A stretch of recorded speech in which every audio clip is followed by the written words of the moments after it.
Our story of the video is titled The Assassin, from Season 6, Episode 8, originally airing on December 7th, 1994. Our story starts in a seemingly upscale and nice residential neighborhood. Someone is filming a house from the backseat of a car. Inside this home lives seemingly the idealized American couple, Jeremy and his wife, Janet. The husband is seemingly amazed at how his wife is so majestic, as she gets everything done in the house and even makes him breakfast without even breaking stride, even picking fresh flowers to put on the lapel of his jacket. They say their loving words before Jeremy leaves for work. She reminds him just before he leaves that their neighbors are coming over for dinner. Jeremy playfully rolls his head back in frustration, asking her how she's so perfect. He kisses her on the neck before walking out to his car. She softly closes the door behind him. Later, Janet returns home from grocery shopping.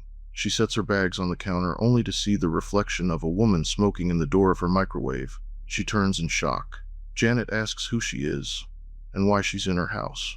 The woman gets up, saying her name is Simone and that she's with the LAPD, and begins asking questions about Jeremy, like when he's expected to return home. Janet answers that he's typically home by 7, before asking what this is all about. Simone says that it's just a few routine questions, sensing that something is off with this woman.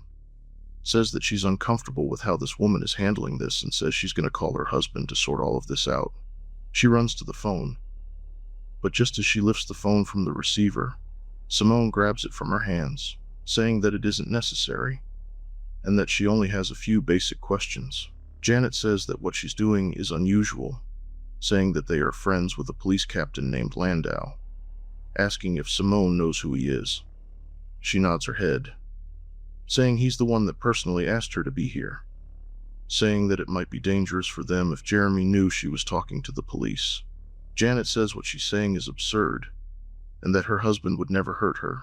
Simone says that the Jeremy she knows would squash a man like a bug and feel nothing. Janet thinks Simone is crazy, or that this is some type of scam. She throws her fists up, catching Simone across the chin. Janet bolts for her front door. Swinging it open, she finds 2 men there. One flashes a taser and presses it against her, causing Janet to pass out. Some time passes as Janet begins to wake up. She's dazed, everything is blurred, the voices she hears are distant and muted. As Janet begins to come around, it becomes clear that the people standing in her home ain't the police, but Janet still sits up. They are arguing over what tipped Janet off that they ain't real cops.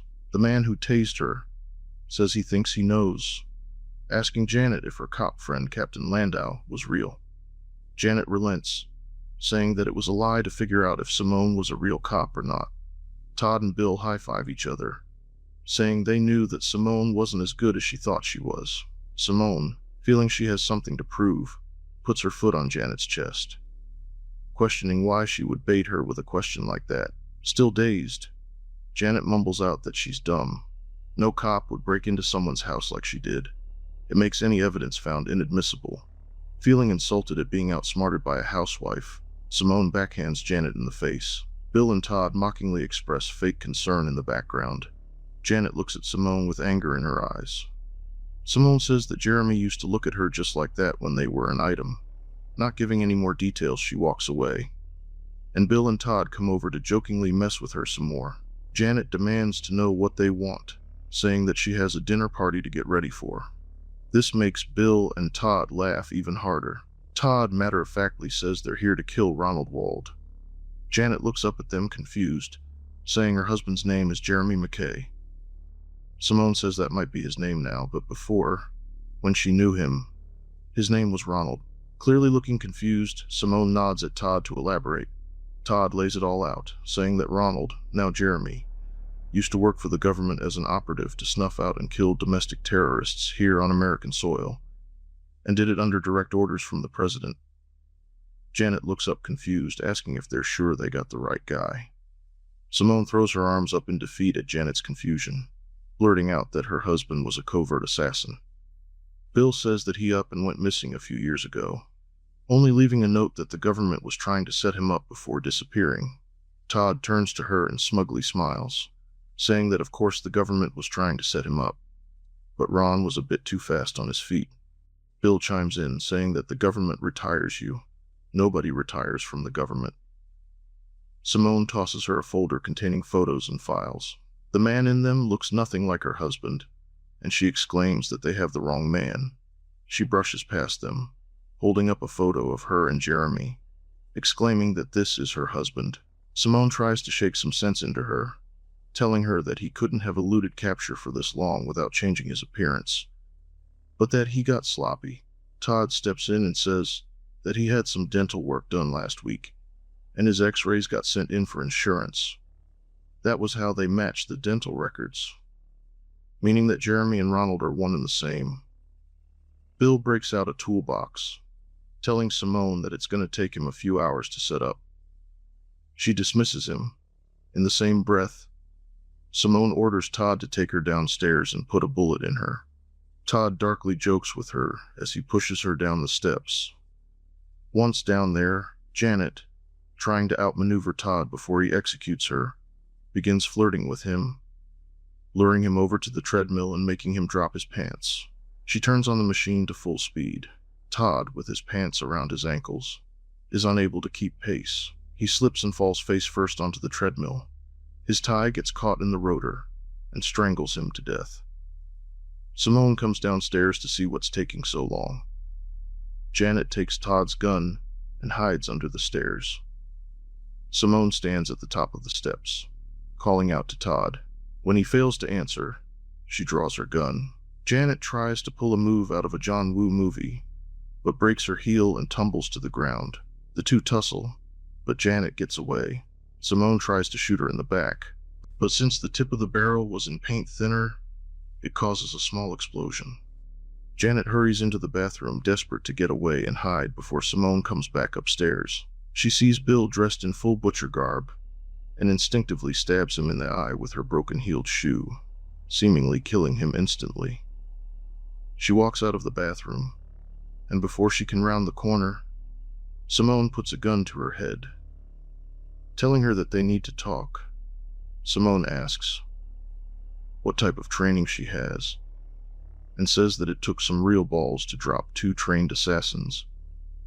She then pushes her to the floor and puts a gun in her face, listing off things that she did to her husband while they were together, almost as a last bit of venom and vigor. Simone then says that she's looking forward to seeing her ex-lover, saying that it's been a long time. Janet looks Simone dead in the eye, and in a male voice, says that it hasn't been long enough. To tell you the truth, it's going to be really good to see him. It's been such a long time. Not long enough. Gwen. What did you just call me? I called you Gwen. At least that's what you told me your name was when we were dating. Revealing that, in fact, it was her that used to be Ronald, not Jeremy. Simone is shocked and caught off guard. Janet takes the opportunity to roll her over and shoot Simone in the head with her own gun. Just as she does, Simone's watch chimes, and, still speaking in a deeper male voice, Janet says, I really have my work cut out for me. Well, you and your friends will just have to help.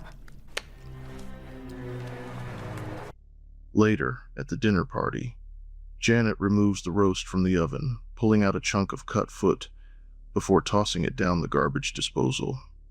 It's implied that Janet had her old friends for dinner. The episode ends with one more wink to the audience, before the screen fades to black. What are you doing later? I don't know. What did you have in mind? I bought a new paddle. You did? Yes, I did. When Daddy gets through spanking Mommy, maybe we can play spy.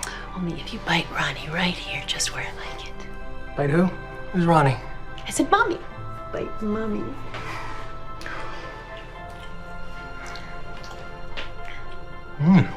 Great flavor. What's in it? Oh, just a little something some friends helped me throw together. How you do it, I'll never know. Janet McKay, you are quite a woman. Of course I am, silly. What else would I be? When it comes to the story of The Assassin, it was based on a story of the same name from Shock Suspense Stories, number 17.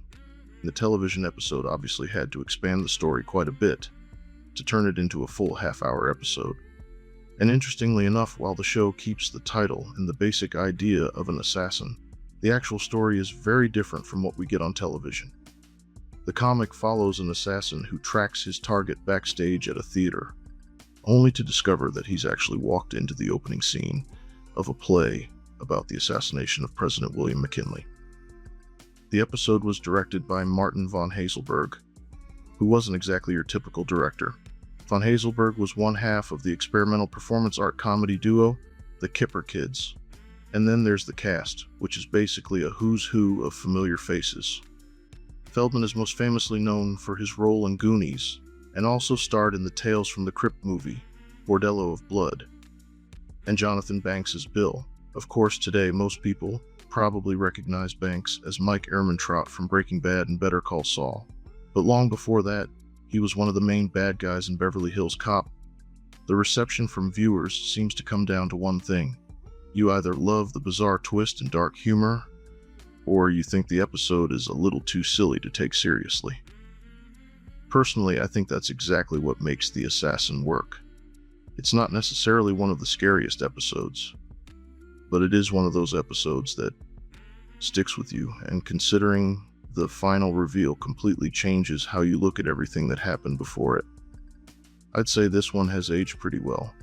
It's a bit jarring to go from a spy thriller to a cannibal dinner party, but somehow it still works.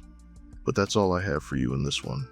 I want to thank you for watching, and a special thank you to our channel members.